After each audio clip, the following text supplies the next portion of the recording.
back to another episode of World Bigfoot. Back to the show, buddy. Hey, buddy, thank you. I appreciate that. I'm glad to be back. It's been too long in coming. Well, I know you've been busy getting injured constantly and having floods and disasters and power going out and freezing to death in the winter and all that kind of fun stuff that's been going on down there. Yeah, I'm just glad I'm just still alive, man. Old age is not for sissies. I'm finding that out. I may have been tougher now than I was when I was a kid. Yeah, you look at those old parts that are like 90 and still walking around without a cane or something. Hey. Those guys are really tough. That's how they got there. Yep, and then they use that cane to whop you on the head just in case you want to say something about it. So they got the right idea. If you're lucky, some of them have sword canes or shotgun canes. I'd be real careful with those guys. I need to make a list of people I need them to go see, as a matter of fact. Yeah. Go visit these guys for me, will you? Thanks. Anyway, so let's get back to what's been going on. Like I mentioned earlier, you've been on Dave Scott's show, Spaced Out Radio now, so anybody that missed that, you can go have a William Lunsford fest, because actually the first time you were on the show, the internet in his whole town went out halfway through the show. So you had to have you back a few weeks later to actually do a full-length show with him. So you can get a whole show in half, and his shows are like 2.5 hours long. So lots of William Lunsford. Go check it out. It was a really fun show. And so now I get exclusive opportunity for him to update everybody, because my show is apparently where he likes to come to show all his video and pictures. So here we go. What's been happening since the last time you were on? Well, I mean, it is where I try to come and show my pictures. I know you've got such a good following, and a following of dedicated people. Not only dedicated, man, but educated people. You better be on top of your game, because you're not going to pull anything over these people's eyes. So, again, it's been just, man, really a great year for me after I finally got through getting out of the hospital and everything else, got rid of some infection. And, man, we started off there on January 11th with some Bigfoot activity and haven't stopped as well as late as even yesterday. So it's been really good. I've gotten several pictures. And I've had one camera that was just totally destroyed, and man, all you could do about it was you couldn't even get mad about it. You just had to laugh about it because of what he thoroughly did to it. And it kills me because, when you get a picture of one of them and it makes them angry, there's just no telling where they're going to stop. And this one just decided he was going to push it pretty good. So it's been really good, man. Like I said, we've had several sightings. We started out there with in February we had a dogman sighting, and actually had 4 Bigfoot walking up the hill that we were coming up a different direction. And usually we run our cameras and we'll run them in a milk run, so to speak. This time we did it backwards. So as we were coming up, all of a sudden they're coming up one side of the hill and we're coming up the other side of the hill. And then all of a sudden, about maybe 80 yards away, we stop and we're looking at each other. One of the Bigfoot goes down, heads back to the woods. The other just kind of squat, but there's a dog man out there, like I said, and the dog man just stays there and just looks at us. So on something other like that was the first real close-up encounter we'd had, and me and Stephen had been kicking ourselves because we could have put it on video, but of course, you're thinking, hey, get it on camera, get it on camera. And so we were able to get that on camera. So when you're out there and you're seeing these creatures, like I said, we see them walking up the one side of the hill, we're walking up the other side of the hill. And we're looking after we get together that night and talk about what had actually happened. You're like, man, we should have been trying to video that. Well, the thing is, on a situation like that, a lot of times when you're seeing Bigfoot and you're seeing them that close, man, you just don't think correctly. You're trying to just, oh man, I want to be sure I get this picture, and then and when you did, so that's how that ended up working out. But we did get the pictures there, and again, to your credit, you got pictures. Yep, there's a lot of people, and they've seen Bigfoot repeatedly. They've been around them a lot, and when one pops up, the last thing they think of is, oh, I got a camera right here. They're too busy being stunned. Well, exactly, and I'm starting to get that mindset. You got to train yourself to do this. You and I have talked about this, to train yourself to do the right things, because, man, when in the heat of the moment or the excitement of the moment, man, sometimes you're just not thinking clearly. And then finally, I'm to the point that where whenever I get out now, like I said, I'm making sure I've got my phone and my camera, that I've got my audio turned on. But then, man, all of a sudden when you're seeing one there, and we just did not think video, and that's what we're trying to encourage ourselves to do right now. As soon as we have something like that, to get the video. I've gotten a lot of pictures, man, in the last in the last month, and I mean different creatures. I'm not saying I'm getting all the same ones. The thing that's here lately has been I've kind of had a burr in my saddle because I've been listening to some of these quote research or some of these quote experts, let's put it that way, saying, well, Bigfoot pictures are not evidence. Well, man, let your picture be seen at a crime scene with the police, and then see how quick that door locks behind you. And having people say, well, footprints are not evidence either. They are, as far as that goes. And so when you hear that, and then it just kind of makes you angry, and you're like, well, where's your pictures? I can't. Yeah. And then, well, you got to consider the source in situations like that. I know who you're referencing, and they're notorious for blowing their mouth off, running, having a whole lot of hot wind coming out of it, with a lion-sized mouth and a parakeet's ass, and they got absolutely nothing to go. Well, so you got to consider the source. A lot of these people that are really running their mouth on that kind of stuff are the same people that have absolutely nothing. And that's right. They don't have anything, and they're sitting there running you down for what you have. And that's when they're sitting there, and they're the ones that are hurting. Everybody talks about the Bigfoot community, man. Well, the quote community is sitting there biting each other in the rear end constantly, and that's why we're not having the credibility that we should have. Like what we try to do is get together and discuss things and to make ourselves better researchers, and to share those things that we have. And when these people are doing that crap, saying, well, just that's not evidence, that's not it. Well, that's not so. Like I said, go down to the police station with your picture down there at a crime scene, see how quick they throw your tail in jail. So when they start talking that stuff, it really makes me mad. I don't criticize other researchers. I can take the criticism, and I don't expect everybody to believe me. But the fact that they're criticizing other people who comment that are actually interested in learning, and people, they may make a comment, and then all of a sudden they're criticizing them. Well, man, that's what tears us down, and that's why we don't have the credibility with the outside quote community unquote. So that's something we're going to have to stop, or they're going to have to stop, and I hope that they do that, because if not, we're never going to get the information that it's going to take to be able to discover the creature more quickly than what we will right now. So again, that's just kind of been hearing those people talk that kind of smack has just burned me up. And then there's, oh, well, if you have to put lines around some of your pictures, then you don't have any evidence. Buddy, that's bull too, because I cannot tell you how many times I've been hunting with people and said, shot a deer. And I said, here, there's your deer over in that brush right there. I don't see him. He's right over there in that brush. Take a look. I don't see him. I said, well, I'm going to give you about 5 seconds. You don't. I'm going to shoot him, or it's going to get to what? Well, man, go ahead. I don't see him. Boom. You shoot. Man, there goes the deer dropping on the ground. How did you see that? Because you train yourself in doing that. So for people to say, oh, well, if you have to put the red lines or the white lines to outline it, no, that's not so. They don't realize just how much of a need to remain hidden that these creatures have, and you do. And I think the people who've been out there in the woods, they're not just out there tap dancing with a top hat and cane saying, here, take a look at me. They're actually hiding. They're watching you. While you're looking for them, they're watching you.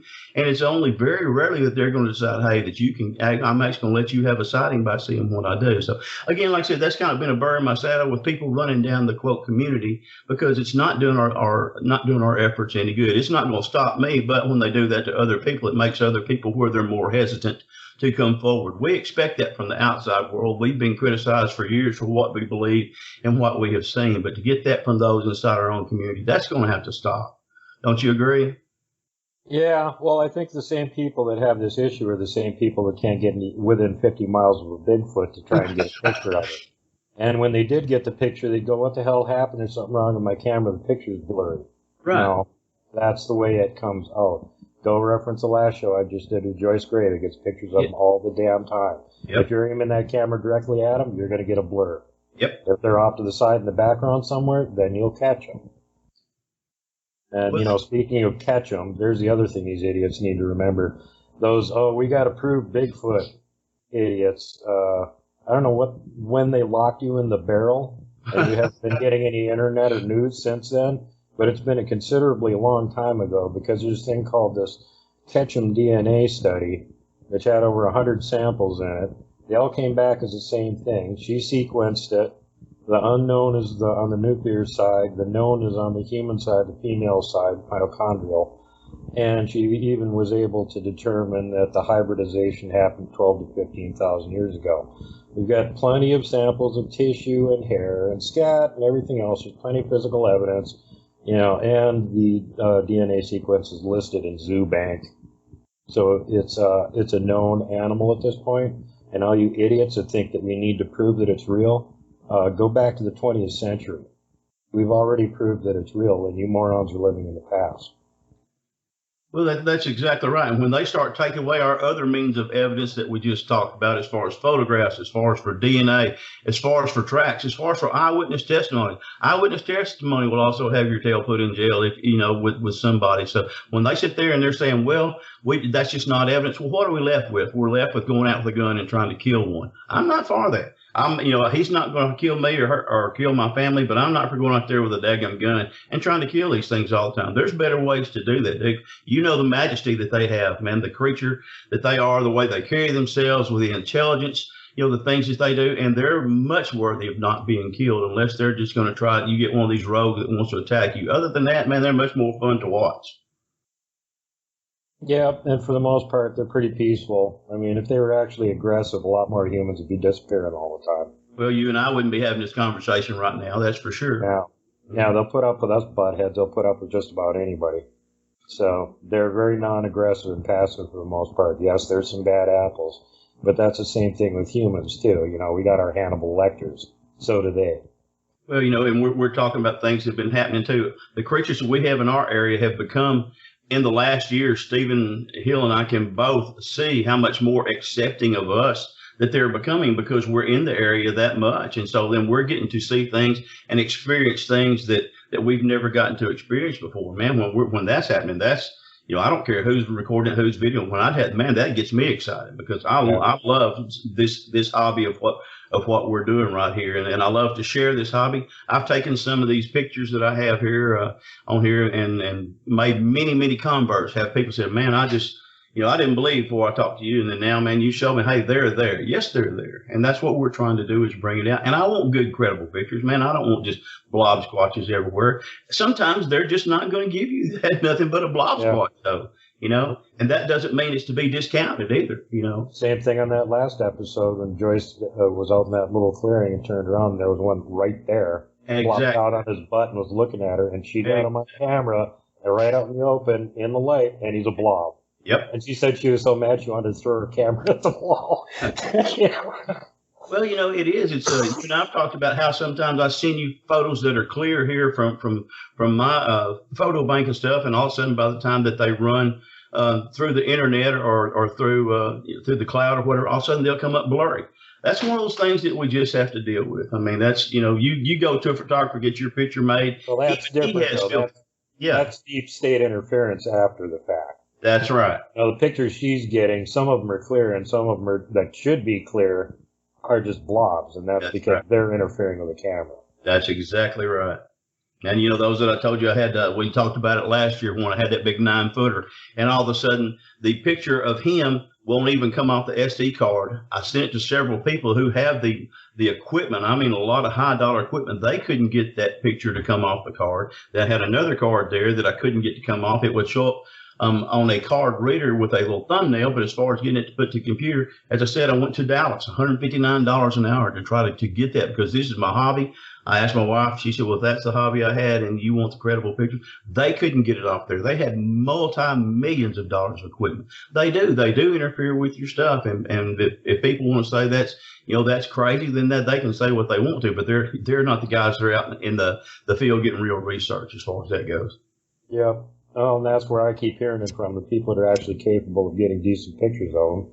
And granted, you may get 10 pictures and only 2 of them are decent ones, but that's not the point. You guys can still get decent pictures of them on occasion, and you're all reporting the same thing. And their ability to manipulate and mess with electronic equipment like cameras. Blaine Tyler's talking about that. He sets his camera up on a tripod. He's trying to monologue a little narration sequence. Camera keeps turning off. Right. The batteries are full. He keeps going back, turning on, going back, trying to monologue. Camera goes off. and they've done that to not just just guys who have been to the years of experience that we've had, but people who have a sighting, all of a sudden they get it. Man, I know I had these pictures on here. Yes, you did, but they do. There's things they do. I heard a show the other night where some guy said anybody wants to talk about they're getting zapped. I'm gonna pull out my a stun gun and show them what zap is, get your butt out there and get zapped and see if you don't change your mind, because it does happen. We're not sitting here, man, trying to pull somebody's leg, to sit there and have people ridicule us for something. It happens, dude. It happens to a lot of people who are unsuspecting. I know at least 10 people come up and say, man, can they do stuff to you that where it makes you feel bad, or where you lose your senses, or you lose your balance, or it makes you sick at your stomach? You know, on and on the list goes, and you say, yes, it does. And you got people say, oh, well, that just never happens. Well, it may not have happened to you, but if it hasn't happened to you, that doesn't mean it hasn't happened to other people. And these are credible people, man. These are people with knowledge enough to fill an encyclopedia and then some. And so to discount everything that these people say, there's been a lot of them on your show, people that I greatly respect. And as you said, we're all saying the same thing. But it doesn't just happen. After you have to get out there and, again, the ones where they get used to you out in the field, like I said, ours are getting to where they're actually to where my wife can go out there and make a call, and, man, they'll walk to the edge of the woods, and that ain't no joke.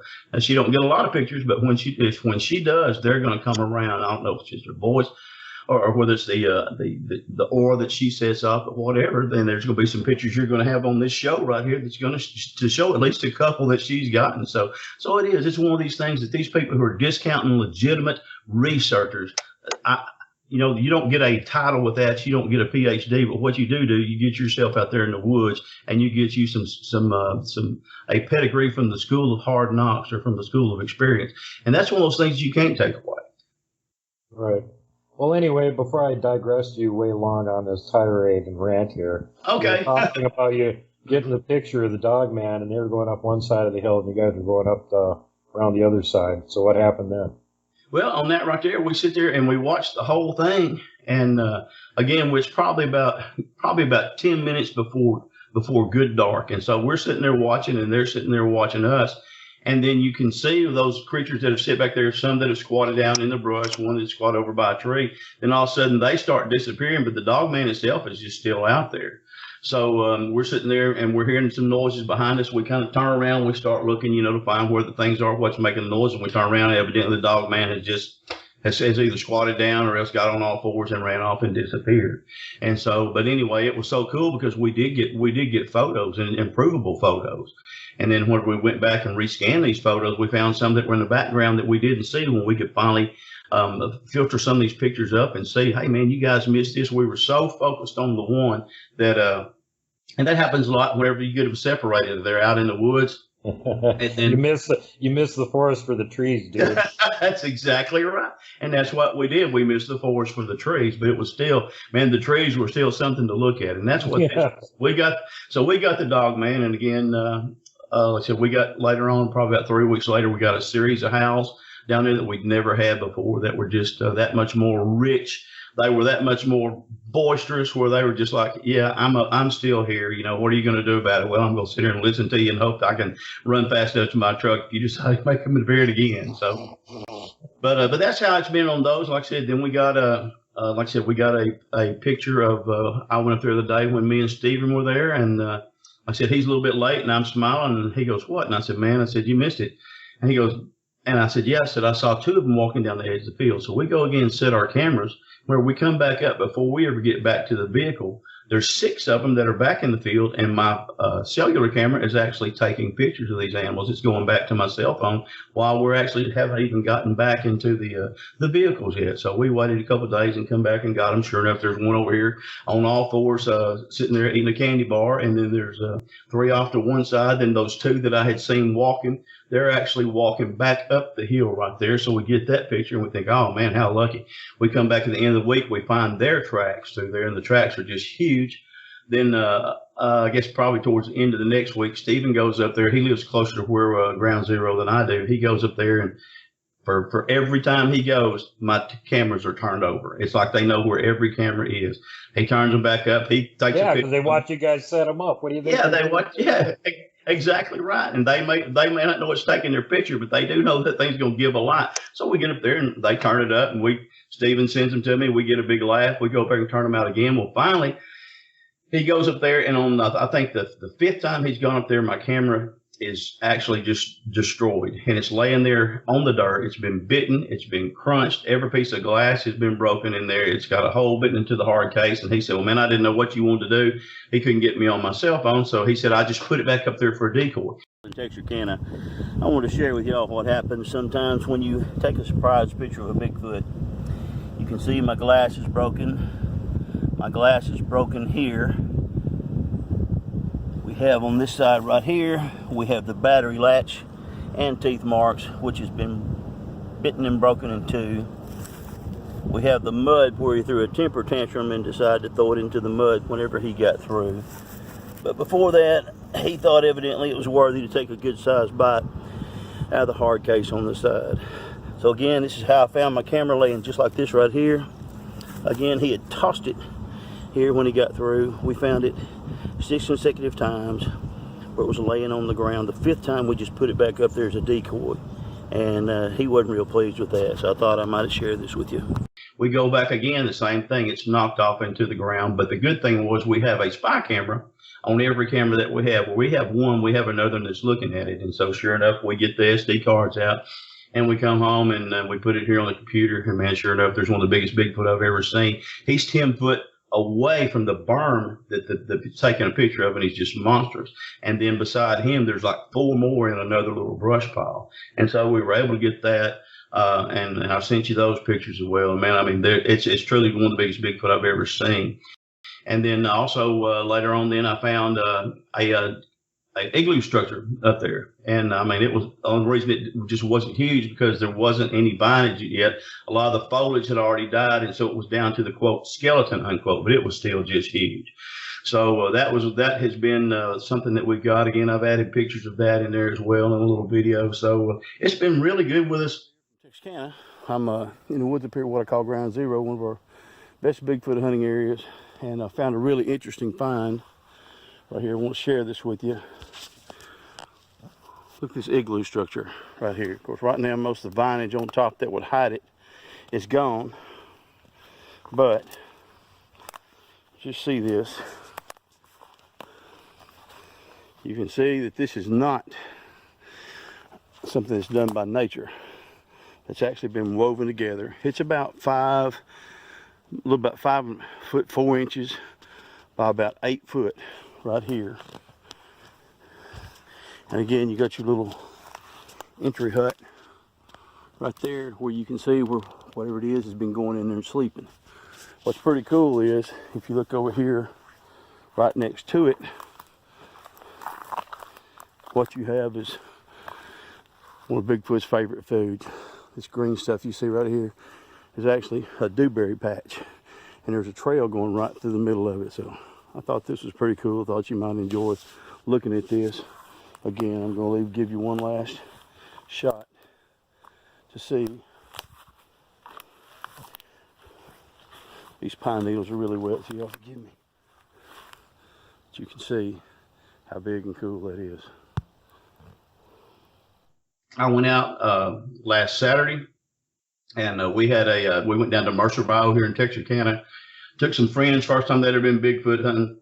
Mercer Bio, isn't that one of those infamous Bigfoot places, like by Black Lake or something? Yeah, Black Lake, Mercer Bio, all those things like that. They all run within 30 miles of each other, just like spaghetti intertwined. There are all these different creeks and stuff like that. Mercer's probably had more sightings. I talked to 3 people last year.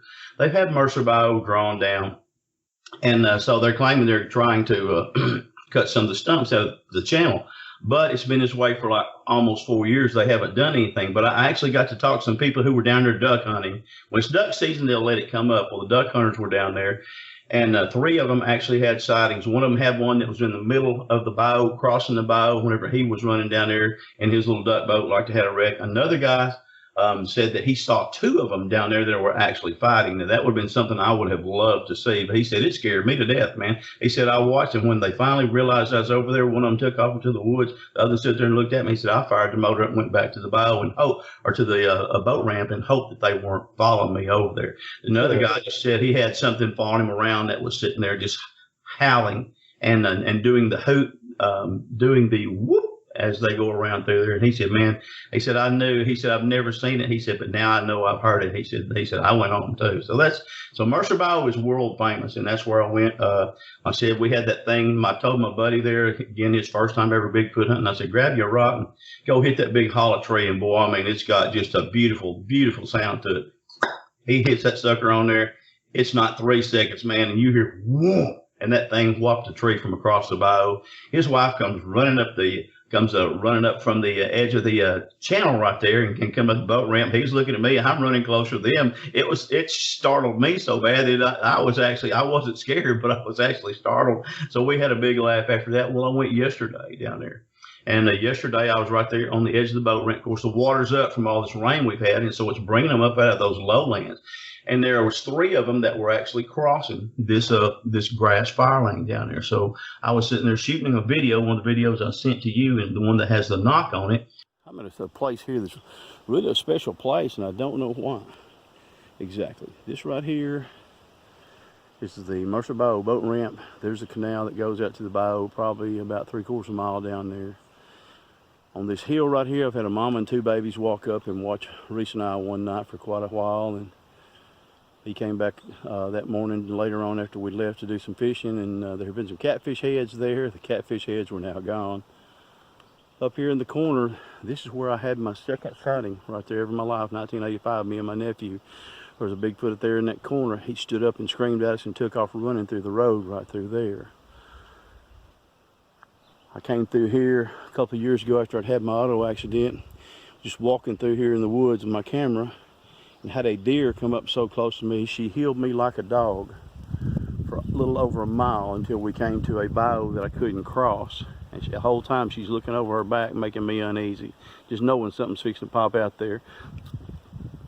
We turn around, she walks all the way back, maybe 30, 40 feet inside them woods, walks back into a thicket. I don't see her again. Me and Steven had a couple come up here on us one night, whistling at each other. And man, that was really strange. If you have a whistler, it tends to be more of the gugaway type than the regular Bigfoot. But that was really something right there. They really put on a real good display. And then again, right over here in this corner, we see where I have my sighting. Reese and Steven saw a couple right here in the corner of the parking lot. So again, this is really a great place. I don't know what the allurement is, but whatever it is, they seem to love it. And then I look down and see them. Well, by the time this is what you get for me pestering you and going, hey, go film some stock footage. Oh, okay, I'll just go film some footage of the woods. Oh, there's Bigfoot here. Good. Well, man, it's so great because last year I didn't get to go much at all, and so because I had 2 surgeries within like 3 weeks, man, developed an infection, couldn't walk, developed a spur on the back of my heel. And man, just one thing after another. So it's been so great to be able to get out. But when I went up there, and like I said, I wasn't actually expecting really. I was actually just kind of shooting what you and I both call stock footage there. And then all of a sudden I look down crossing this grass fire lane, and then there's 3 of them crossing. I try to get a picture. Of course, they're about 100 to probably 120 yards away, but I'm still recording. And then I put it up there, and it's more of those what we'll call a blob squatch, but it's the blackest thing you've ever seen in the middle of a green cutaway there. So I'm gonna go when you and I get through talking this afternoon. My truck is gassed up, and I'm going to go back and see if I can't have a more legitimate encounter where I can actually get some video footage or some more straight picture footage. But they've been really active down here. Again, I'm very fortunate to live where I live. It's not anything that has to do with me. It has more to do with where I live. I didn't create the creatures, good Lord did. But you know that if you get out there with them, you can have these kind of interactions. And so it's been really, really a good, probably a good. It's been a good 5 months for me so far, and I'm hoping it stays that way. Yeah. Well, I agree with you. You know, I mean, you guys bait them with candy bars and stuff. And, you know, from my standpoint, that's a no-no. But you habituate to presence, which is what I do with my group. And, you know, basically the habituate to presence thing is really simple. It's just PTF. Right. Put your time in, folks. That's right. And yeah, you know, people that just want to go have a quick experience and make some whoops and hit some trees and piss off the local Bigfoot so they come in and toss rocks at you. And they're going to jump in their vehicle and burn rubber out of there, you know, after they run in circles, scream and shout, waving their hands overhead for a minute. and they've had their epic Bigfoot encounter. Well, you just went and pissed them off, and you didn't learn anything. That's except right. that you can piss them off. If you habituate them to presence, it's a PTF thing. You're going to have to be out there a lot, for years, in the same place, until they get used to you being there, and they begin to trust you, and they go, oh, this guy isn't a lunatic. He isn't carrying guns around shooting at everything in sight. And, you know, he's not cutting down the forest with a chainsaw, and he's not actually out here hunting, and he's just wandering around enjoying the woods and apparently watching for us. Well, then they get curious, too, you know. So then after long enough, they start trusting you, and they'll get closer and whatnot. But, you know, part of the problem with doing research is most people don't have that kind of time available. Right. And if they do have that kind of time available, they're not willing to put it in. They want to just go randomly from point A to point B, like the old-time researchers. Oh, I got a report from the junction of Highway 53 and blah, blah, blah. And then they go there, and, you know, it happened 2 days ago, and they probably don't find anything. But the eyewitness said it was here, you know, and sometimes they'll find a track or two, and it's like, okay, well, there was a witness sighting here, and we found tracks and got pictures, and that's the end of the whole thing. So, again, that's not research. That's doing an investigative follow-up on a report is not research.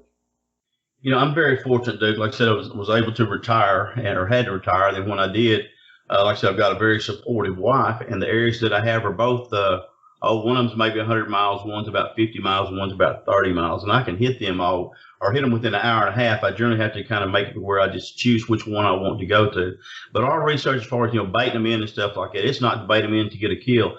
Man, we're learning so much about these creatures, man. I mean, we really are. And the guy that I researched with, Steven's a sharp guy, man, and that's what I want to share with people. You know, I mean, when you and I have talked, so many similarities in the things that we've experienced. This is our 4th year down there at this same place. Just like you said, getting them in there and getting them used to you, so that there's not such a big effort for them to hide or to just be evasive with you, or to even be aggressive to where they try to run you off. I mean, it's just pretty good. I went the other day up there and had been there the day before. Went to go check my cameras. I come back the next day to put in new batteries, and there he's been standing right there where I parked my truck. There's the tracks right there. I mean, on the, you know, so that's something, man, that money won't buy for me, because get up there and to do that. So that's our whole purpose. It's not, like I said, trying to kill one. It's trying to learn about them, man. Trying to convince people's hard enough, but I don't have to. When I hear somebody say, well, if they exist, well, man, you instantly turned me off, man, because I went to a meeting last year down there. They had one of these conferences, and the researchers were like, well, if they exist, man, you've lost me, man, because it's not if they exist. They exist. Now let's start telling some people about it. Tell them that there's nothing to be ashamed of whenever they report one of these things. I've had 2 reports this week. I can't wait to get out towards the end of the week and go check them, besides what I saw yesterday. Yeah, that's one of the things I like about you, because you do the investigation when people get, you know, a report or something. Jerry Klein and a bunch of other people I know will do that. You guys all have your own research areas that you go into where you can, you know, get tracks, get video of them, get pictures of them, all that kind of stuff. And now my challenge to you is go do what my team does and go camp there. Stay overnight. You want to win their trust and show them you got balls? Go camp there. I'm afraid they got more balls than what I've got, though. We've got some things in our area there. We have some other cryptids there that have shown up on our cameras that really, Duke, I don't know enough about to say that I could feel comfortable spending the night out there without, you know, some kind of weaponry or something other like that, or without some kind of system. Ask yourself this: do you think that the local Sasquatch there basically trust you guys at this point? Oh, there's no doubt in my mind. Do they know where their candy bar supply is coming from? Oh, that's true. Matter of fact, I'll give you an So now think about this for a minute. If you're there camping at night and some other cryptid comes up and starts messing with you, how do you think they're going to react to something messing with their candy bar supply? I think they realize their meal ticket's going to be gone as far as that goes, and they are certainly, you know, big enough to do something about it. It's really funny. We had this year has been my buddy Steven. He has them actually on his land. And he goes out one day and he's got his deer that he killed, and he's got it sitting out in a family size freezer, or ice chest. I mean, he's got it sitting out there and he's letting it age a little bit, changing the water. When he goes out there on about the 6th day, thing is done, opened up his family size ice chest and stole his deer. Well, then he's sitting there, and of course, they've already, one before, they have already been in there in his carport, put their hands on his wife's car, sitting there, threw some rocks at him earlier this year. They had a possum and a raccoon that was killed, threw it out of the yard there. The next morning, they wake up, the possum and the raccoon are thrown back over the fence into the yard. This is the truth. And I mean, and so it's a place that where they've been having encounters since 2008 down there. So it's what they're doing is, but Stephen has had one then up there where we have at Ground Zero, where we have been gifting them the candy bars and gifting them some other food, not just candy trying to rot their teeth or anything, but we give them some other things too. But we had the one that you're going to see there on this. I told you about the one of our camera capers there, and it's a deer hunt. And I'm so fortunate. About 3 o'clock in the morning, my alarm starts going off, and all of a sudden I get a picture of this giant deer. He's in front of my camera. I get another ding. Alarm goes. The deer's running away. I get another ding. Here's rock, just like that. Rocks just keep going. And then finally at the last, I get another ding. There's 2 rocks going by. And then in the background, you can see the Bigfoot's face looking there. Well, then the deer, I never saw the deer anymore, but I knew what I was experiencing, man. And what an incredible thing to experience. Well, about 3 weeks after that, Stephen goes up there again. I'm still underneath having that infection in my foot, so I can't go. So he goes up there, and when he does, he goes to one tree that we have a camera tied to. It has set one of the horns from this deer at the base of this tree where we have a camera. The next week when we go up there, it has set the other horn or the other antler where we have the candy store where we're baiting them at the Snickers bar. Now, man, when you got that kind of and that's the truth, and you'll see pictures of it. And it's the neatest thing in the world, man, to know that they trust you that much. And in other words, like, keep the candy bars coming. You hadn't been here in a while. Okay. So, but it really is true. So you're going to see that there with that series of pictures right there. And that's happened to me at 3 o'clock in the morning, just right after the other when the things are going through there. So it's really, really neat. Like I said, they're such an incredible creature. They're so intelligent. And the fact that they're interacting with us in that way, again, one that Stephen had there actually brought in another gutted deer and skinned deer that had stole from one of the hunters up there and brought it and placed it again at where we have our gifting stuff. So, I mean, that's what do you think the exchange rate is in their mind between like deer or just antlers? How many Snickers bars do you figure they think that's worth? I don't know, but that's a pretty big question. But it's true, and it's simply because they recognize, they know, that we're not there to hurt them, that we're putting food out for them. Their food is not, there's not a shortage or anything else like that. But I think they're kind of wanting to keep that relationship going. That, hey, we recognize what you're doing and we appreciate it. Sounds stupid, but it's not, because I'm telling you the truth. I got pictures there that will show it.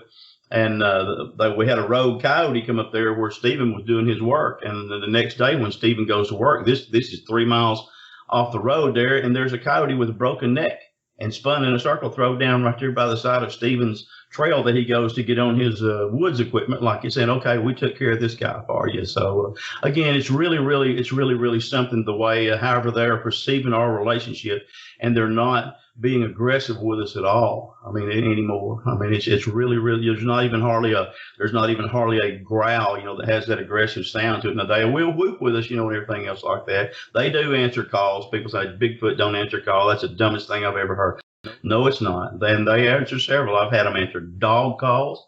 I've had them answer owl calls. I've had them answer calls like a howler monkey, so many different things. So they recognize those things and they'll interact with you. So again, really a animal that's worthy of our respect.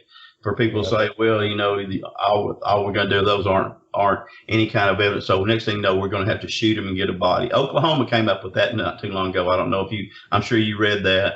Oh, yeah, I know several groups that were warning Oklahoma about that because the fact of the matter is there's a federal law that prohibits doing anything like that. That's right. You can get 10 years in a penitentiary and $1 million fine for shooting an undiscovered species, and they're quote-unquote undiscovered because science won't accept them.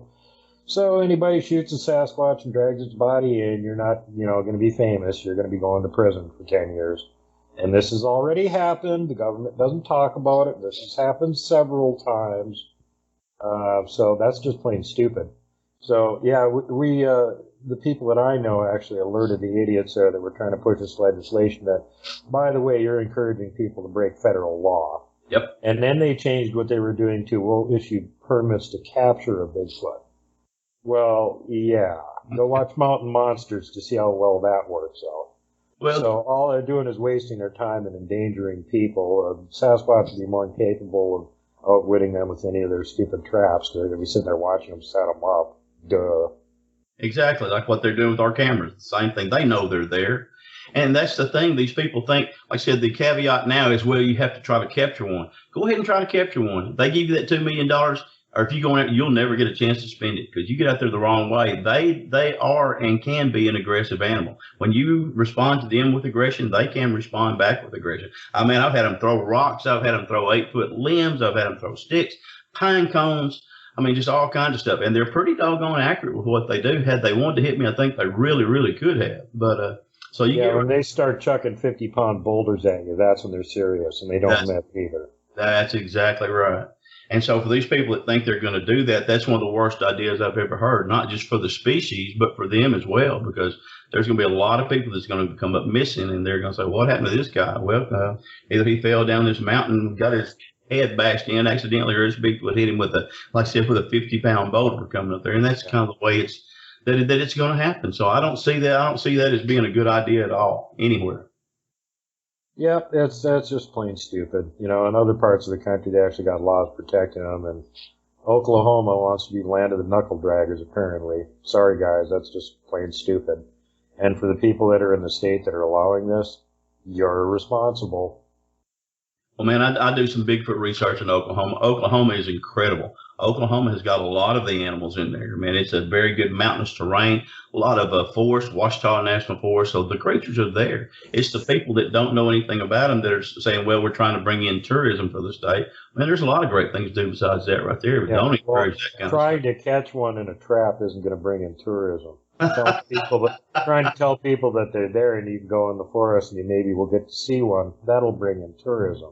Who the hell wants to go in the forest if some crazy redneck has got a Bigfoot trap set up there with you don't know what, dynamite, punji sticks, God knows what they're, you know, and then you fall in it and you're in the bottom of this pit going, help, help, and then the trap they got in the tree starts pouring molten lead down on you, and your kid's trying to throw a rope for you to drag your way out again, and then the landmine trap next to it goes off and takes him out. You know, this whole thing just gets really bad really fast. And yeah, I'm probably over-exaggerating a bit. But this is Oklahoma. And then the other thing is to keep in mind that if you look on the databases of sightings, encounters, and all that kind of stuff, Oklahoma's in the lead. Oh, yeah. Kind of Oregon, Washington, or any other state in the union, there's more overall encounters, class A, B, C reports coming out of Oklahoma than any other state. So yeah, there's plenty of them there, and they don't need to resort to this kind of ridiculous 5-year-old crap in order to get people to come check it out. Exactly. Oklahoma is, if you've never been there, it's a beautiful state. Man, I mean, it's pretty well managed. It's well manicured as far as it goes. You have the Native American places there where you can go, and then you can go and look at some of the artifacts and things you've had. You've got several creeks, several beautiful lakes. You know, they're just clear as they can be. But there is Bigfoot up there. There's bears. There's all kinds of other animals up there as well. But there is Bigfoot up there. It's not a joke for somebody to play a joke and say, oh, well, we can get people to come in like this. If you go to Broken Bow, Oklahoma, or a little place called Hochatown or Hochatown, whatever you want to call it, go in there, look, their whole economy just about is based on Bigfoot. There's a Bigfoot store every 50 feet down there. And so, like I said, on that right there, they're basically sitting there shooting themselves in the foot. But, man, it's a real creature. I saw one in Oklahoma one night, and I watched him walk up there. And we'd been out Bigfoot hunting. We had actually had some that we had called in, but would answer to us, but we didn't get to have a sighting. We go home, go to bed, and we lay down in the tents right there. And I'm sitting there looking out the screen of my tent right there, and this stars and these trees I'm looking at with this full moon. All of a sudden, they disappear. I'm like, surely that's not what I think it was. And of course, you know, you think, your imagination's running wild. But just in case, I grab my spotlight and I grab my pistol and I put them up there. Well, then everything just gets back to normal. I can see outside.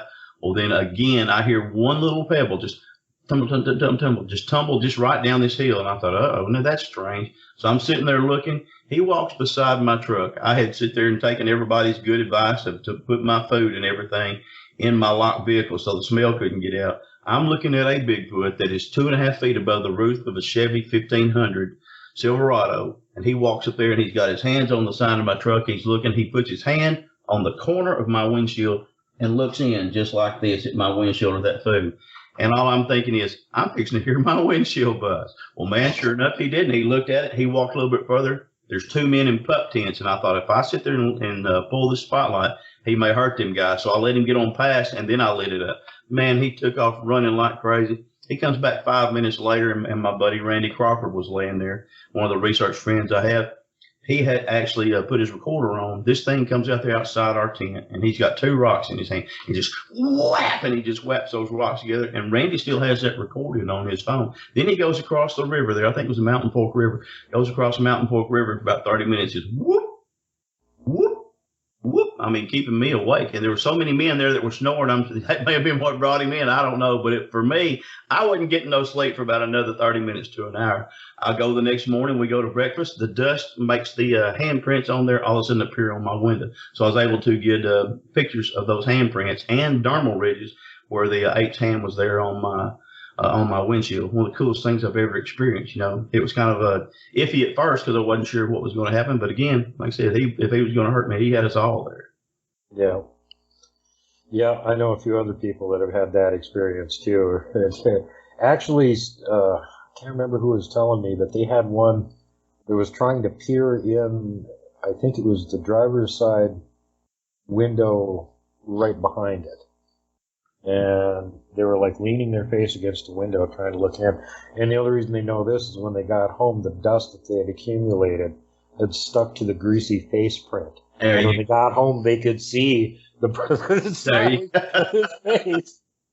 Exactly. I mean, you've had them. They have a thing for tents. You know that as well as I do. They come pay you a little visit in one of your tents. I think you said last year there. Oh yeah, they've done that a bunch of times. I've had them shake my tent twice. I've had them throw pebbles and stuff at my tent a bunch of times.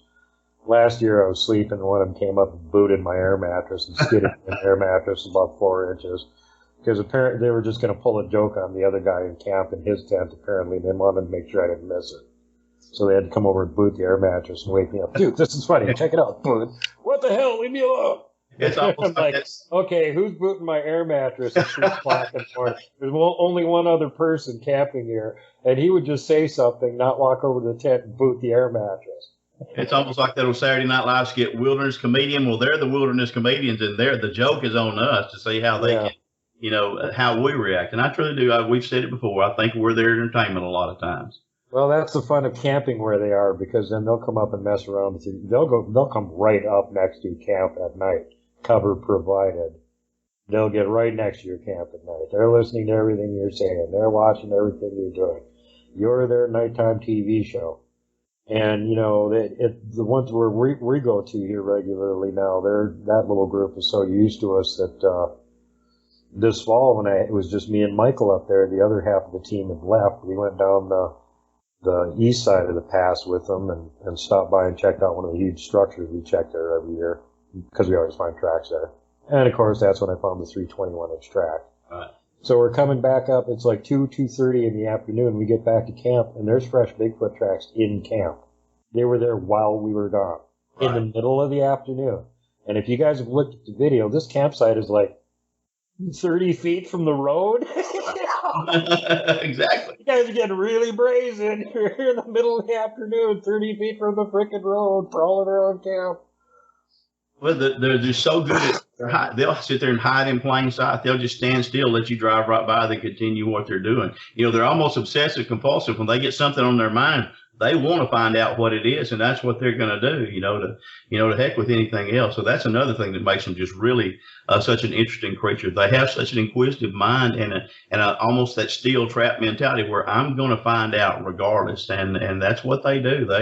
It doesn't matter if you got cameras to sit up there. It doesn't matter if you got spotlights. It doesn't matter. They're gonna solve whatever problem they perceive as being, or whatever puzzle they perceive as being there. That's another thing that I love, because man, they never fail to surprise you with what they can do and with their level of intelligence. It's something that if people don't Bigfoot hunt, they're missing one of the funs of their life.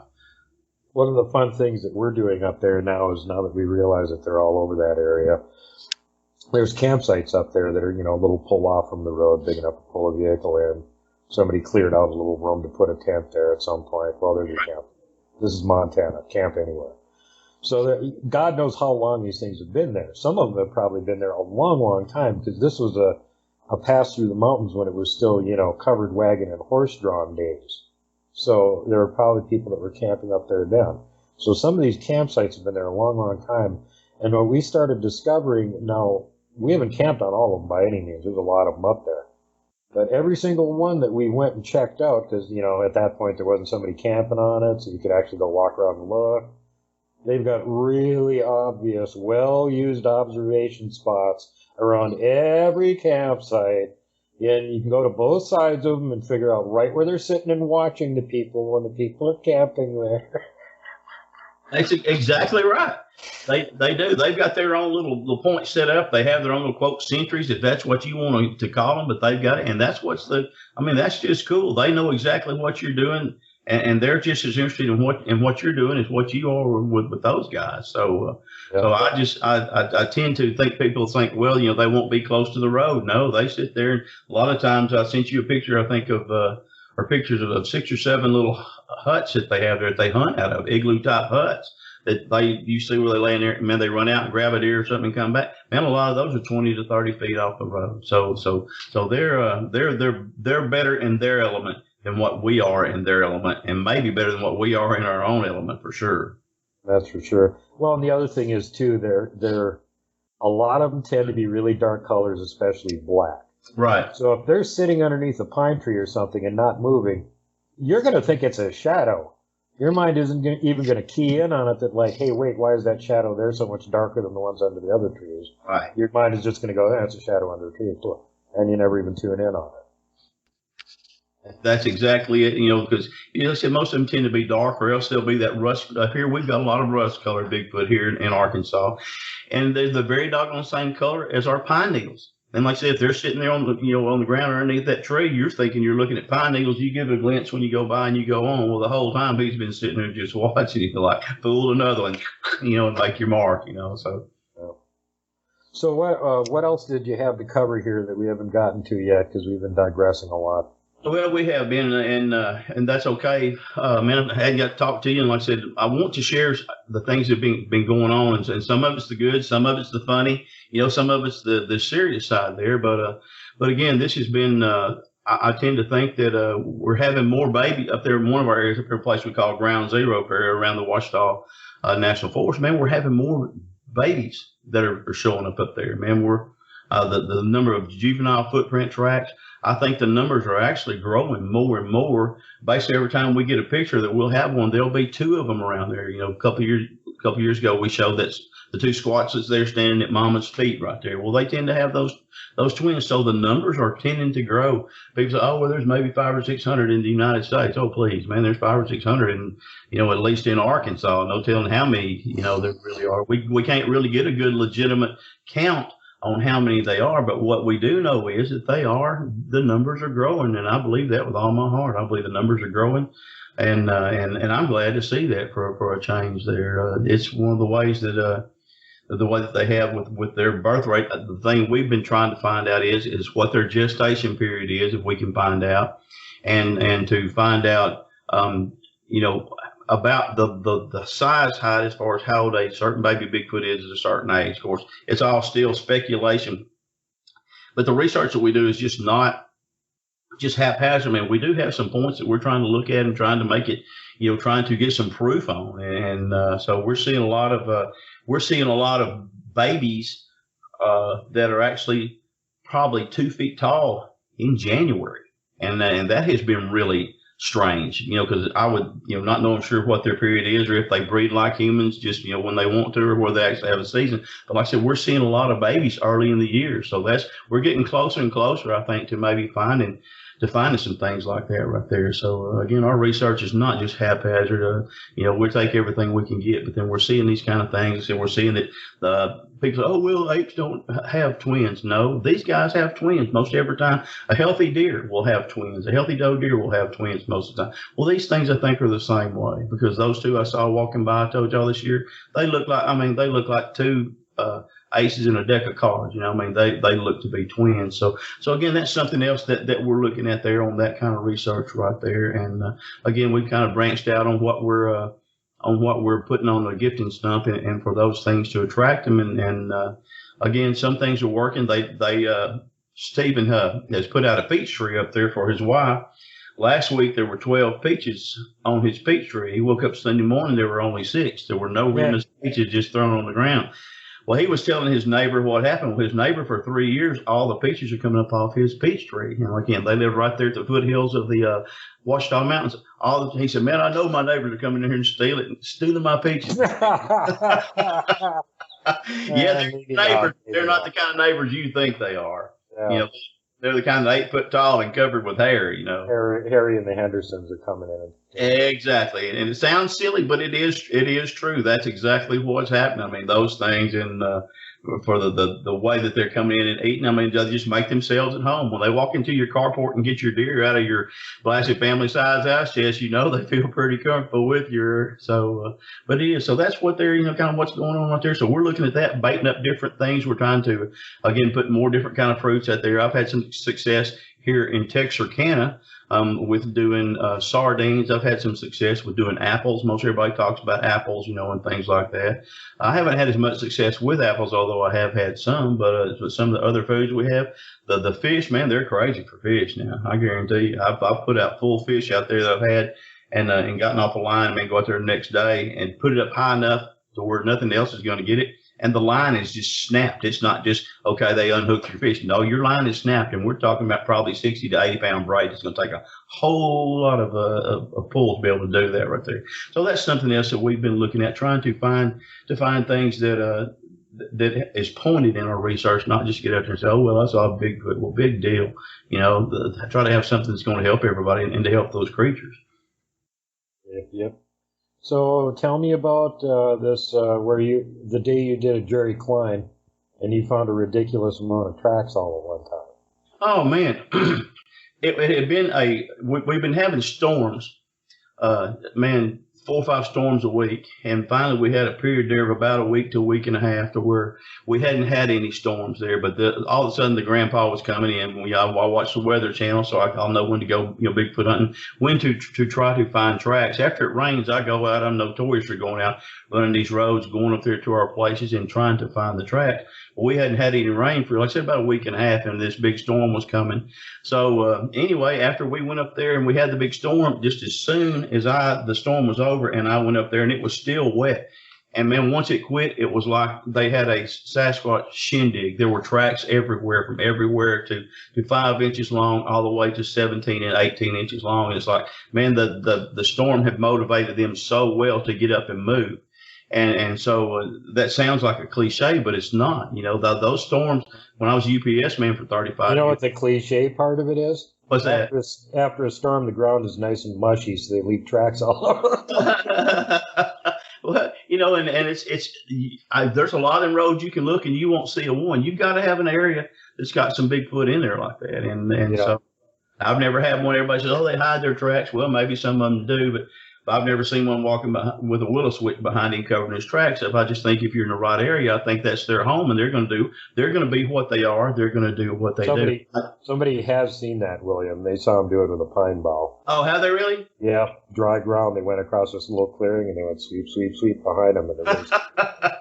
Well, man, when I see that, I already know how smart they are and how much smarter they are than I am. When I see that right there, I'll tell you what, I'm going to bring me a cap and gown and hang it on a tree for them to put on as Professor Bigfoot, because, man, but they're that smart. They recognize what can be, I think, detrimental to them and what you cannot be. And that, I think they tend to evaluate that as far as the pros and cons. And that's some of the things that we see too. You know, the things that, why did he do this and why didn't he do that? Well, they even do decoys. There's been several people that I know of now, and a couple of them have got it on video, where they find big structures out in the middle of nowhere that are kind of debatable. Was this something a Bigfoot made, or did a human make this to throw a tarp over it? It's kind of overbuilt for that. And then there's a fire pit inside of it that's never had anything burned in it. Huh. Now, if a human built this damn thing, you know good and well they would have had a fire there somewhere. Yep. But there's a fire ring, and nothing's ever been burned in it.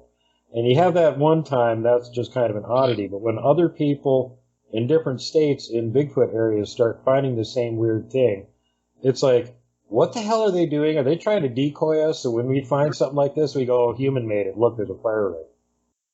And it's funny that you say that. One of the first things I ever saw in Oklahoma working at UPS, I had a package up there, and the people had an Arkansas P.O. box. But because UPS didn't deliver a P.O. box, you had to make a phone call trying to find these people. Well, these people actually lived in Oklahoma but had an Arkansas post office box.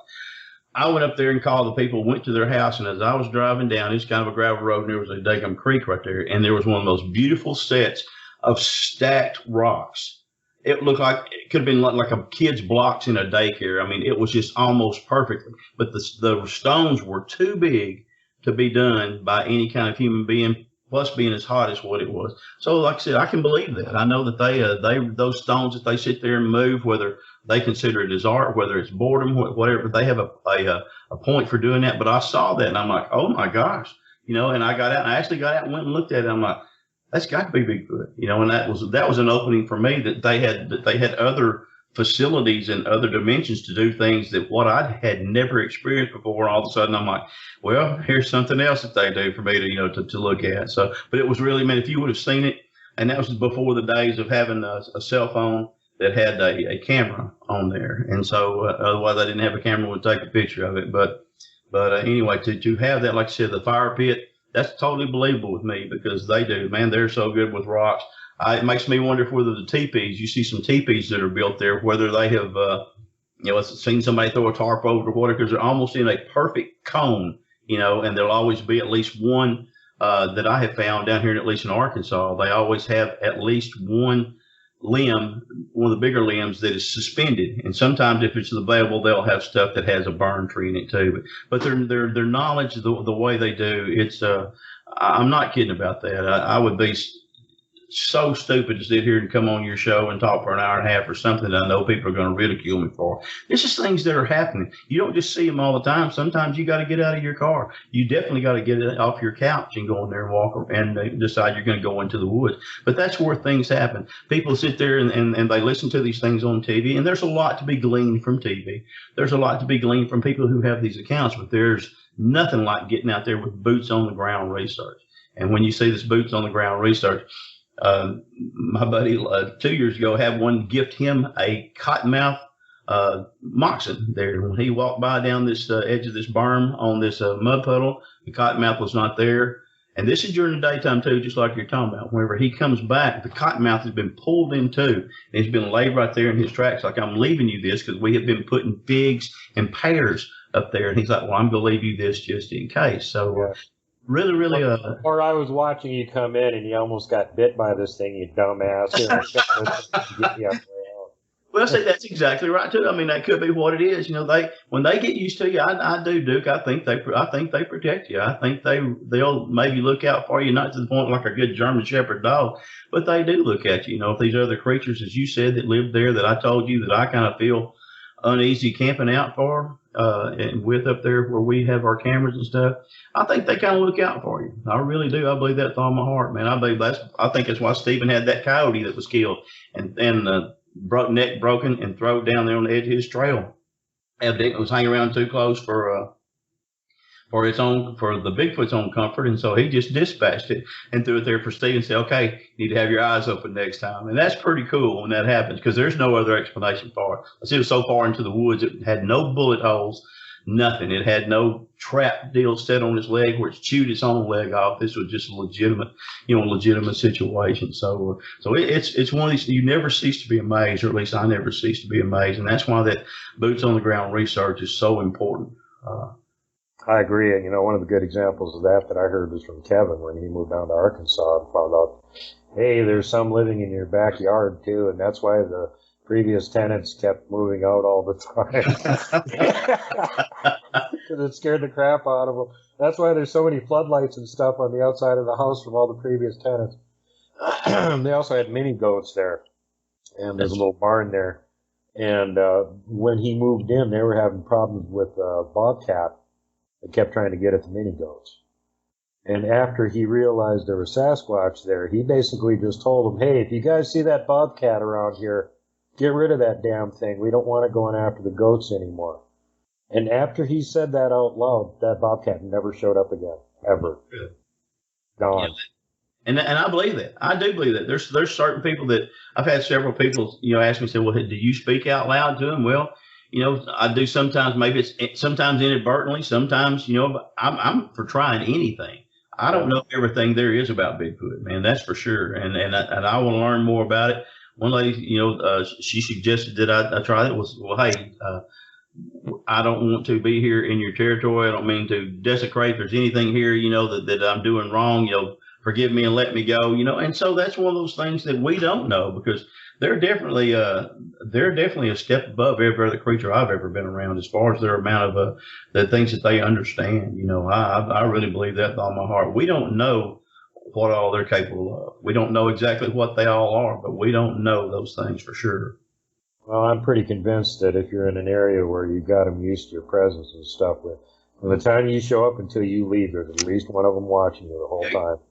And we've tried some of that stuff too. And just one example was we weren't even doing it on purpose. It was me and Mike up there. It was raining and cold and miserable, and we were questioning our sanity for being there because it was so miserable. And we were like, we're supposed to be here another day, and I already want to leave. And I don't want to go slogging around this valley now that it's all soaked and it's wet and foggy and colder than hell. You're talking about like low 40s and damp and raining. So just kind of like halfway joking, you go, hey, it'd be nice if you guys would leave us a track near camp so you don't have to wander around very far to find one. And I'm just, I'm joking. I don't think exactly. Anything. So the next morning we get up and we go walking across the road, which is like maybe 50 feet. And then we go to our left, and there's a little drainage ditch there about 20 feet off the road. Step over that. There's a gravel embankment with a perfect 18-inch track right dead center in the middle of it.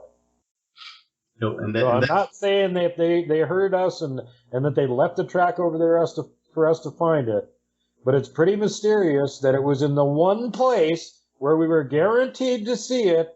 And I mean, this was like picture framed right in the middle of this gravel embankment. You could not miss this thing. If you walked over here, you were going to see this big honking 18-inch track, and I'm going to show you the picture right now.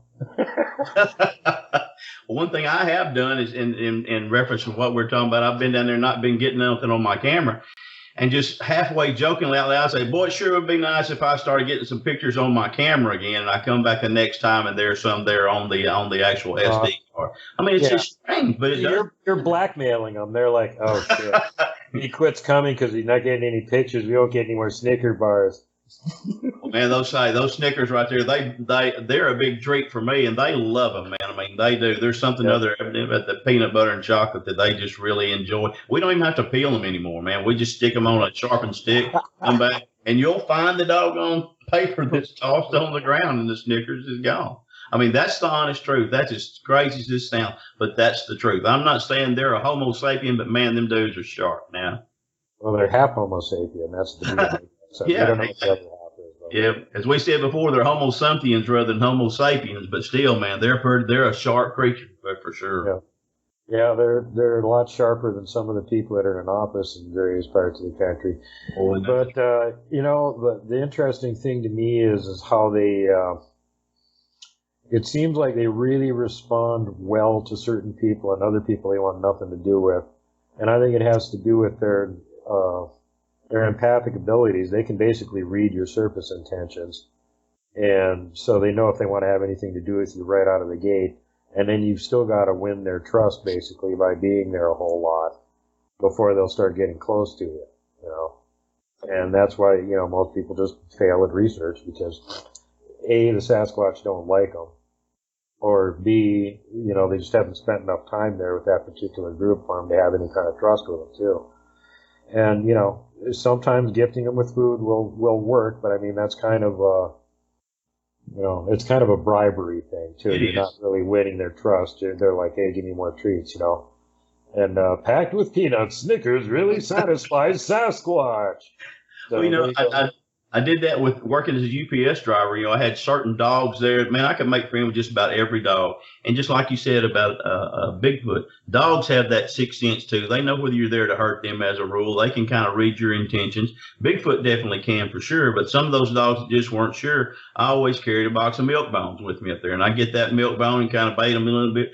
It took a while, but pretty soon then the dog you actually had his trust. And then you had a whole different relationship than what you had before. Now, that may be a bad example, but that's what we're doing with our Bigfoots the same way. It's kind of a bribe, but after a while, that where we get to learn something about them, everything that we can learn, you and I have talked about, we're sharing everything that we find. Man, I'm not out here with trying to make that $1 million picture, hold back and all that stuff. You and I share everything we learn about these creatures, man, because the more that we get shared and the more we learn, man, the sooner they're going to get classified, the sooner it's going to be where people aren't out trying to kill them, or anything else like that. And then the more we're going to know, man. I'm enthralled. I'm not no genius by any means, but I'm a pretty intelligent guy. And when I realize that there's a doggone creature out there that's been hidden for all these years, that's 9 foot tall, and science still can't or won't classify it, there's something pretty sharp and something pretty special about that creature. And that's something that I really want to learn about, man, because there's a certain value to not being seen. We know that, but still those things like that is just what keeps you going. And once you start experiencing that kind of stuff, you're like, oh man, I knew whenever I retired what I was going to get to do. I wasn't going to get to do I couldn't, do the exercise and things like I couldn't do anymore as far as for pumping iron and those kind of things. But I knew I was fixing to get my tail in the woods and fixing to spend some time. And man, the things I've had since I've retired in 2015, I could just about write 2 more books if I wanted to, Well, you better get on it before somebody else floods the market with secondhand Bigfoot stories.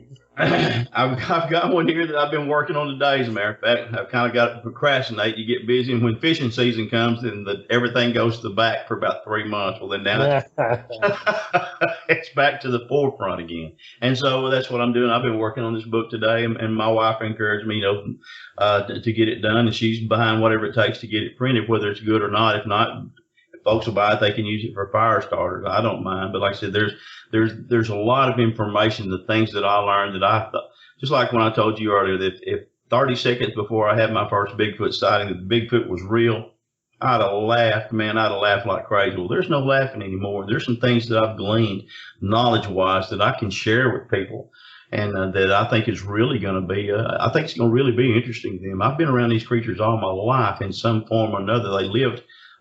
We lived 3 miles off the Sulphur River, so we would have some strange things happen there around the house. But when I actually saw that first one in 1977, then in 1985 saw that second one, I'm like, oh my gosh, man! And so, it's an addictive behavior that you or an addictive hobby that you can't really get enough of. And so it took me 33 years to make a believer out of my wife.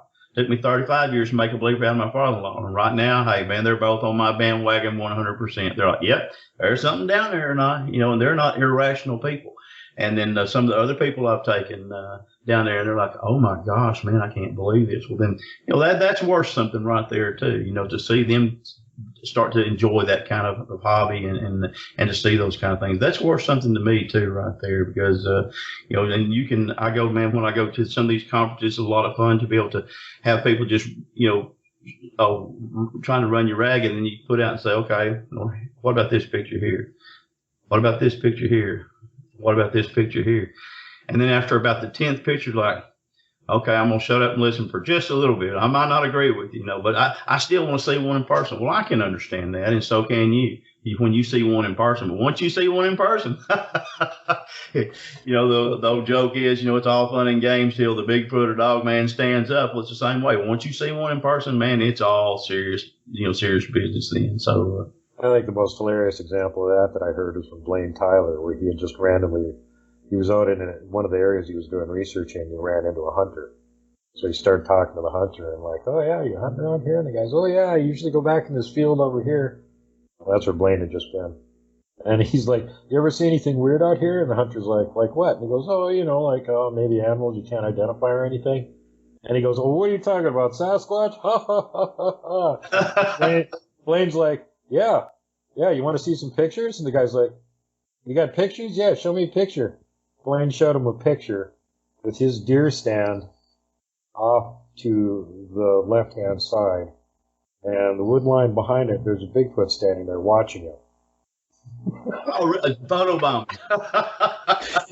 No, he got the picture of the Bigfoot standing in the wood line when he was standing right next to this guy's deer stand. Oh my gosh, man. Yeah, he said you should have seen the grin fall off his face. we have one. I didn't put this picture in there, but when I get through with this recording, I'm gonna send it to you. We've been hunting this area, like I said, for 3 to 4 years. Stephen has been hunting in about 6 or 7 years. He's never seen another hunter, but yet there's a deer stand right there that has been there for this 6 or 7 years. And right above where the stand back is, it has been broken. There's the ladder right there that you can climb up on the side, and we have yet to see another hunter in there, either on camera or with our own life. Now, what I want to know is if that guy had the same experience, just like what you're talking about, that where he showed him the Bigfoot standing by his deer stand. I think that's one of those things that whenever people realize that kind of stuff, that that's one of those aha moments, and it's whether it's good or bad, it's one that when you see it, you can't help but laugh, you know. I don't know if you caught it, old Steve there on How to Hunt was over in an area where they had a huge stand set up with lag bolts into the trees and everything. You could put like 4 or 5 people up on this thing. It was a gigantic platform. And something had come along and ripped it right off the damn tree. And you're like, even the biggest bears you have in that area might not be able to do it. I had a man on my UPS route here about 2 years before I retired, and he was a gun dealer. And his father-in-law lived right there on the banks almost of Sulphur River. And he said, man, I went down there and I found the biggest deer trail. He said, I just knew I was going to kill the biggest deer there was in Texas.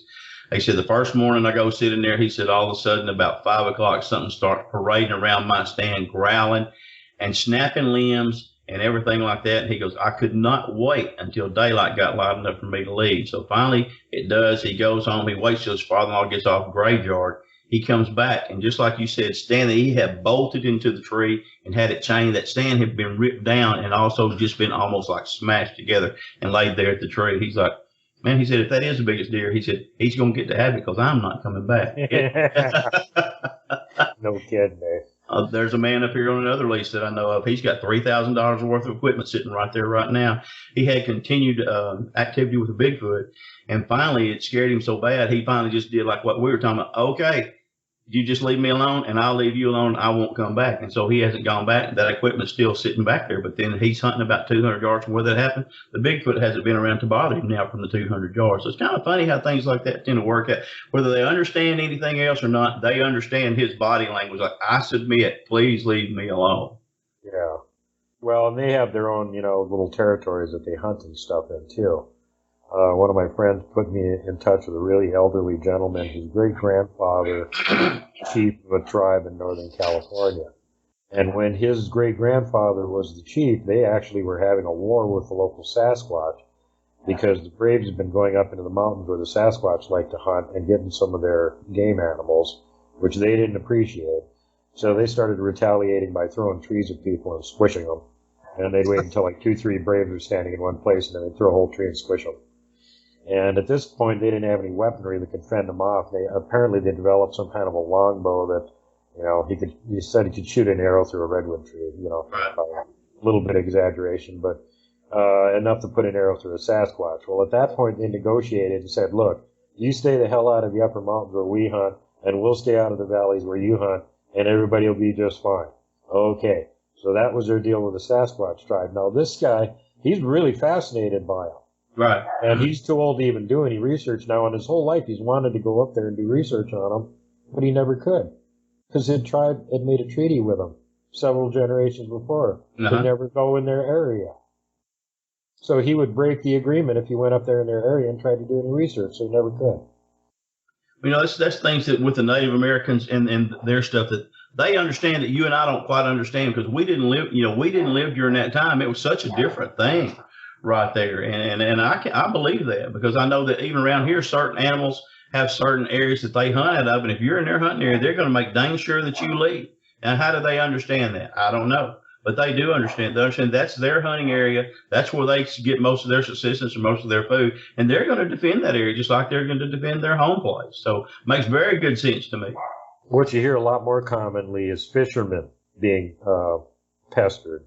because you'll be on some deserted river or little stream or something, especially at night when you shouldn't be there, and you're taking their fish, and that's the way they look at it. So they start chucking rocks. And if nothing else, they're going to disrupt your fishing by throwing rocks in the river every few minutes. So the fish don't bite, you're not going to get anything. And if you persist in being there, the rock marks start flying toward you and getting progressively closer until you get the hint. But I don't know how many dozen reports I've heard like that right now at this point, where fishermen, being on some little pond in the middle of nowhere, or being on some little stream or river in the middle of nowhere, especially at night, and they're getting pelted with rocks. Well, guess what? You're in their fishing area. You ain't supposed to be there. They're not happy about it. Now that's happened to me personally on Lake Fork, Texas, back during the 1980s. And I was up there, and I went into a cove right there, and it was it had been kind of windy. I thought, well, I'll just go in here and kind of get out of this wind. Well, evidently, I was in his area, and pretty soon little pieces of sticks start coming towards me and landing around my boat. And I thought, man, that wind's blowing them sticks. Then I realized that wasn't what was happening at all. They were being thrown deliberately, as you said, a little bigger and a little bit closer to the boat every time. Finally, I got one little good like that right there. I knew that wasn't a possum in there with a bad whooping cough. I knew exactly what that was. And you're like, ding, light bulb. Exactly. Oh, I need to get out of here now. Exactly right. I realized something was trying to tell me, you need to get out of here. You're in my area. And I left. And man, whatever I did, didn't hear anything else other than that. So it does happen. But, I had my first sighting, if you remember, whenever I was fishing a series of gravel pits down there, and I'd been fishing for a long, long time. But right as I went to cross this place that we had there called Crossroads off this gas line, evidently he considered that his territory, because he was right there on the side of the road, stood up, walked out, looked at me, teetered back and forth, and that was the last time I decided it was time for me to go down past the crossroads down there. So they do. They very, very territorial. They understand, hey, this is mine. Or they think they understand this is mine, but one thing is they're going to make sure you understand this is mine. That's the main thing. Make the human understand this is That's yours. right. And think about the balancing act they got to do there, because on the one hand, they're not supposed to let you see them, and you're not supposed to know they're real. But on the other hand, they really want you to leave. Well, that doesn't give them a whole lot of options on how to react to it. They have ways of intimidating you. That's one thing we've talked about as far as the smell. I think the smell sometimes is a way to intimidate you, to let them know, hey, I'm here. A skunk does the same thing. And, he intimidates you. First thing you see a skunk, first thing he does is raise that tail, start backing up towards you. Well, same thing with Bigfoot. He's going to start, hitting you a little bit with that smell and everything else too. You're going to get some vocalizations. Then you're either going to get a stick or a rock. Then you're going to get a gruff or a growl. And if that doesn't work, then you're going to have a tree pushed over there's not a bit of wind out there, and that tree's going to hit the ground. You're going to realize, hey, there's something out here that wants me out of here. And when you experience that, there's not much arguing. You don't have to argue with yourself. You don't have to argue with him. And most people are not that stupid. Well, I'll just go ahead and see what he can do next. Those are the people there that we don't hear from again. So if they've gone that far. If they do survive it, those are the ones that get zapped. That's usually the next thing that happens. Exactly, being zapped, the one that people don't believe in, and man, it's a real thing. I've had people, the thing is, this is the neat thing about it. After of course people find out you're a Bigfoot researcher, they see these things and they start asking you questions like this, and they say, man, let me tell you what happened to me. And it'll have to do some kind of physical sickness, or else it'll have some kind of do where they get dizzy or some things like that. And say, man, there was no reason for that. I've been there 100 times before and 100 times since. Never had that happen since then. It does happen, and that's their way. Like you said, they're going to get you out of there. That zapping, it's a real thing. It's whether people believe it or not, it happens. And the more you get out there in the woods, I think probably the more your chances are. I told a man down there on the gas line that was a worker for that gas line company there about it. And so I said, just don't tell anybody. And he was trying to get me on where I could go try to have another sighting. And they done posted this area. I've been trying to work on it. So anyway, I told him where it was. Well, he took one of his coworkers one day to go check all the fittings and stuff on the gas line. And he starts getting, the guy he's with starts getting zapped. Finally, he rides across. He goes, man, he said, there is something wrong. He goes, what do you mean? He goes, man, there's just something wrong. He said, man, my hair's standing up on the back of my neck. I'm not feeling good. He said, man, he said, get over on your side. He rides back over the side. He comes back over not 50 yards away. Man, I'm telling you, there's something wrong. Finally, by the time they get down to the end of the gas line, they've done heard something over there in the edge of the woods they hadn't left. That's over there breaking the limbs, going beside them as they go. He rides back. Both of them ride to the middle about that time. My buddy was getting zapped by that time. The hair was standing up on the back of his neck. And he said, tell you what, we run to the other end. We check that fitting. We check them as we ride by. And so whenever I finally got to go back to work to where he was working then the next week, and he told me that story, all you could do was just laugh. He goes, man, I thought you were lying to me. No, man, I wasn't lying to you. Oh. Yeah, it's incredible the things that happen in that. Yeah, and so he's a believer. He's a good friend, and he'll tell everybody. Even though he said, "Now I'm at the risk of sounding crazy," he said, "I'm gonna back up what he said because he's telling you the whole truth." Okay, so was there? Did you have any other stories that we didn't cover? Anything you wanted to? No. Whenever we sit there, and once you get some of those pictures up, man, I think a lot of those pictures are going to tell us a lot of the story behind what you and I have been talking about right here. A very, very interesting area that I live in. Again, these creatures are here. More and more people are starting to have sightings. Again, I appreciate when everybody contacts me and says, man, I just don't know what to do. Would you come? And man, that means everything in the world right there. Nobody has every answer. There aren't any experts, contrary to what they think. And another thing that with that right there is everybody tends to think, oh, well, this is just Bigfooting is just a new phenomenon since 1958 with Jerry Crew and all that. Well, you and I know better than that. We know that it's 1829 Milledgeville, Georgia, 1834 Arkansas, before Arkansas was even a state or before the Civil War, and these creatures have been seen for that long ago, and everybody tends to attribute this to just being a new phenomenon and a bunch of new crazy people. That's not what it is, folks. These things have been here for a long time. And what's even more alarming is there's apparently a report of a Guggly from Lake of the Woods, Canada, in 1780. So, and then the Guggway, that's something else there that, man, just, I had that sighting last year on March the 1st. Didn't know hardly anything about it. I had to spend that time learning about that creature as well. And, man, that dude, that one scares you to death because he sits up behind the daggum root system of a tree that's laying there, and then his main purpose is to do you bodily harm. So you have to be more prepared every time. You got to continue to learn if you're going to be any good at anything. Some of them will actually interact with and put up with Dogman, because that's where you get people that'll get pictures of Dogman in the same area as the Sasquatch. The Sasquatch don't have any problems with them. They get along with them. Apparently, they don't get along with these damn things, and they like to twist their heads off and get rid of them when they come into their territories. So you generally do not see Guggly in the same territory that you see Sasquatch yet. If they're in there, they're probably going through it and hightailing it somewhere else. Or there's a whole group of them that are trying to invade. Well, I tell you, we do have Bigfoot and Dogman together here in this group around where we live, especially up there around the foothills of the Ouachitas. We have them together down there. Like I said, Stephen has several pictures that owned off of his own property first. And then we got these here back here in February, where there's actually Bigfoot and Dogman together. So, as long as they coexist with me, I'm good, and I'm one of the strange people. I carry a gun with me everywhere I go, not for the Bigfoot. Of course, the Guggway's another story, or the Dogman, but for protection for the hogs and the other things that we got around here. But they tolerate me with that pistol. And with that, I carry a sawed-off shotgun or sometimes a rifle. They don't give me any grief because I think they understand. That's not meant for them, man. That's meant for the other things out there that decide they want to hurt somebody. Once they figure that out, you're not arming yourself to protect you from them. That's the different story, yeah. Exactly right. That's, kind of the same routine with my crew. We have guns with us, but we basically just keep them in the vehicle. Right. When are we going to have a problem with an animal? When there's too much yummy smell coming from the camp, and a hungry grizzly decides he's going to wander in and see how much food he can steal, that's when you're going to have an issue.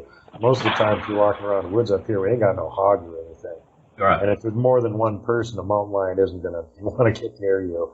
All right. And grizzlies generally won't attack you unless you surprise them. They want to mug you and run away. Black bears will position to actually stalk a human and try and eat them.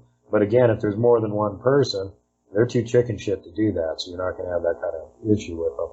So really the only, it's mainly if you're packing, it's for, dangerous predators or for humans. Cause, let's face it, your little pop gun might not do too much to stop a 1,200-pound wall of steel running at you at 45 miles an hour. But yeah, speaking of that sort of thing, you're supposed to be coming up here and going squatching with me this summer, and you got to quit injuring yourself. So everybody in the audience needs to pray for William to stop injuring himself so he can heal up long enough to come up here. We're supposed to have him up here next month. Mark Newble from Beast TV is going to be here because he has not injured himself. So he will be showing up, and we're still trying to get William lined up for maybe July. Christy Sci-Fi is planning on coming up for that too. And I know she's already been out in the field with you. So yeah, she's a little Sasquatch magnet, boy. They come around her. Good gracious, man. Yeah, they like her.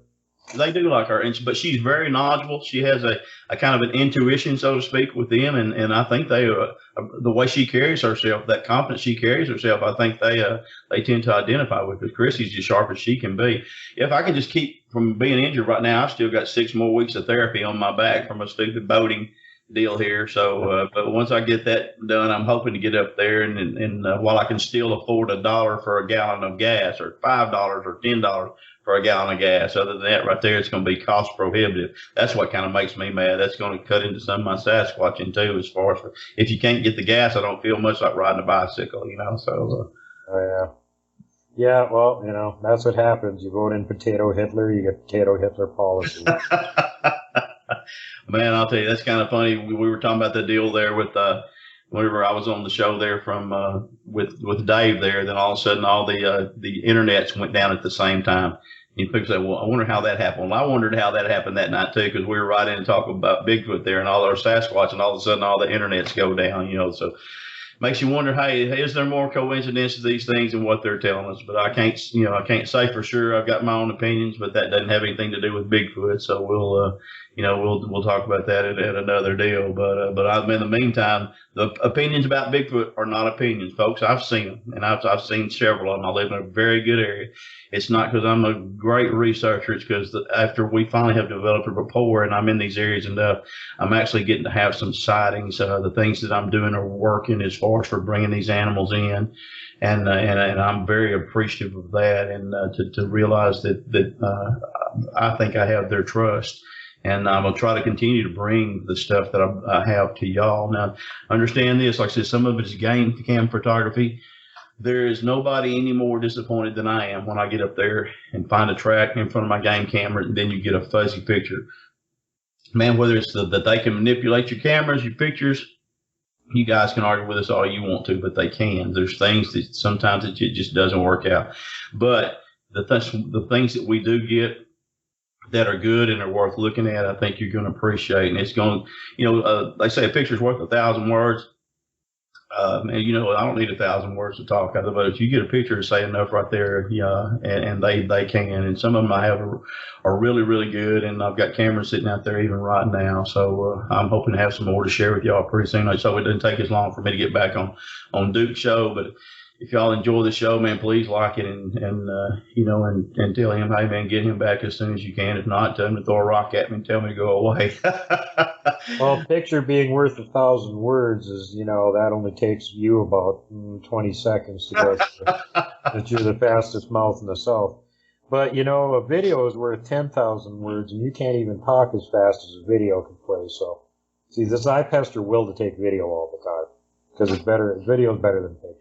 Well, see, I'm getting better at it. Like I said, that's something I never thought would interest anybody was video. Looking at me or looking at the woods, the same place I'm at that people would have any interest in. But the thing is, they do, because I realize there's a lot of people that don't get to go out with that right there. And the things I'm getting to experience, I want to do more than just share you a picture or just share talk about it. Man, if I can do it with video, that's what I'm going to start doing. So hopefully I'm going to get better at that. And that's going to be my first thought is video rather than just getting a camera there off or getting a picture off of my cell phone. Actually, maybe getting a better camera and draping it around my neck rather than just using my cell phone to get the picture. Yeah, screw those cell phones. You're going to get way better video and pictures with a camera anyway.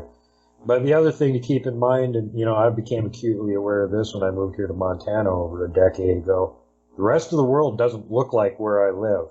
Right. And people are stunned just by seeing the scenery here, which I'm now used to because I see it every day for over a decade, right? But they're not used to it. They live in other parts of the world that don't look anything like this. Where you live, William, doesn't look anything like where I live. See, this is something that we always lose sight of, the whole world looks like where I live. No, it doesn't. people are not only interested in the phenomena of the Sasquatch and whatnot, but they're also acutely interested in what do these areas that you're going into look like. And, sometimes when you film an area, a minute of video is worth 100,000 words, because some of these areas are so damn creepy. When you put the video up, you don't have to describe it anymore. People look at it and go, what the hell are you even doing in there? Get out of there. This is like one of those bad scenes in a horror movie. You start hearing the music in the background and something bad's about to happen. And why are you there filming? Well, you can describe that all day long, but you show them a minute of that video and they're like, oh yeah, I get it. I wouldn't be there. You're crazy. Yeah. Well, and that's true. In my area, there was a man that was one of my dad's friends there, and he was actually a lion safari hunter there, a guide there in Africa. And my dad, before he passed away, they were talking about the Fouke monster and things that happened. And my dad said, "Now, no, you don't believe me." He said, "Let me tell you what. If somebody told me about Sulphur River, if they saw anything from a tiger to Tarzan," he said, "I'm going to believe it." Well, man, I'm used to that. They're not. And whenever they see this here, they're like, oh, my gosh. One of the people that's a Bigfoot personality here, he actually said on one of the shows, he said, man, you could hide anything. You could hide an elephant in those woods, and you could when you start seeing stuff like that. So me and Stephen actually talked here about this one of the sightings I got reported of the other day that we're fixing to go investigate. He said, man, we need to show these people the commonalities. And one thing we're having a lot of plantations. There's a lot of tree plantations right there. So there's a lot of thick woods for them to hide in. Something else has got, all the deer that we see while we're up there, we see all kinds of wildlife. And so there's always something to eat. There's several places for them to hide. There's always water, man. The ones around so many rivers that we have. So we're going to start filming some of that and trying to bring next time on Duke's show to kind of show you more of the areas that we're in, and why there's a commonality there and why the creatures are actually there. So I hope that everybody's going to enjoy that when we do. And so I'm starting to think video first, and then, you can always take a still from the video. That's just, I'm not real computer literate yet, but I'm getting there. So as far as that goes. Keep working on it. Yep. That's the thing, is to get better. There's nobody that's so good that they can't improve, and there's nobody so bad that they can't not want to improve. So that's some things that we do. And like I said, being as successful as what we have, like I said, there's always room for improvement. But one thing is to share what I've got with everybody there. And I appreciate the people who've listened to us for allowing me to be here with you again. Again, as soon as we get through here, I'm heading to where I saw the 3 Bigfoot yesterday crossing that gas fire lane, the grass fire lane right there. And so hopefully they're there. If they're going to make that a habit, they're going to have another habit. A guy over there with a black Bigfoot shirt on and a white truck taking their picture. So right on. I'm going to document that one too. Well, thanks so much for being on the show again. I suppose I should let you get going here. And, as you can probably tell, the sun is setting over here on this side. The campfire is going down here, and you can see the glow on the side of my face here. It's not so glowy anymore. Got to go stoke the campfire, and I keep hearing something behind me over here on this side. I can't quite see around the tree there, so I might have to check that out. But anyway, thanks for being on the show, and everybody else out there. Keep in mind that you should always try and be kind to everybody else. Pay it forward, safety first, last, and always. Do not punt the puckwoods. You don't poke Dogman with a stick. Don't flip off the mountain giant. And for God's sakes, whatever you do, don't hug the Wookiee.